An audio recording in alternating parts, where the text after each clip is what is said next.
ले जाबो तोके मोर गाँव, ए पारो ले जाबो तोके मोर गाँव। आयो के बताबो बाबा के सुनाबो, आयो के बताबो बाबा के सुनाबो, ले जाबो तोके मोर गाँव, ए पारो ले जाबो तोके मोर गाँव, ए पारो ले जाबो तोके मोर गाँव।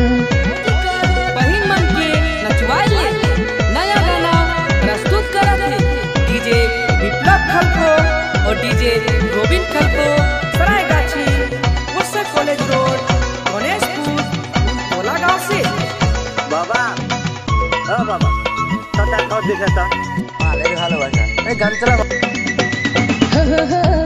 तोर छन के पायल रूप में घायल दीवाना मोय, तोर लच के कमर सर के आंचल गवैया मोय। तोर छन के पायल रूप में घायल दीवाना मोय, तोर लच के कमर सर के आंचल गवैया मोय। पारो मोय दीवाना होलो, पारो मोय दीवाना होलो, पारो मोय दीवाना होलो, पारो मोय दीवाना होलो। ले जाबो तोके मोर गाँव, ए पारो ले जाबो तोके मोर गाँव, पारो रे ले जाबो तोके मोर गाँव। फूलतोला गांव में आबे भुया फुचका चौमिन खियाबो, फुचका खिया के डीजे विप्लव खलको और डीजे गोविंद खलको कर गाना में रात भर तोके नचवाबो। फूलतोला कर गाना, फूलतोला कर गाना।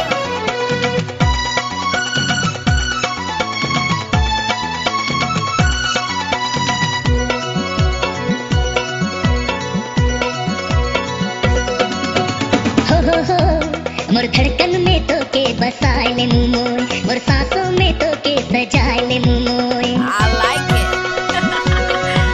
मोर धड़कन में तो के बसाए ले मोय, मोर सांसों में तो के सजाए ले मोय। तो हित मोरे सरगम पारो तोर गीत मोय गाम रे, तो हित मोरे सरगम पारो तोर गीत मोय गाम रे।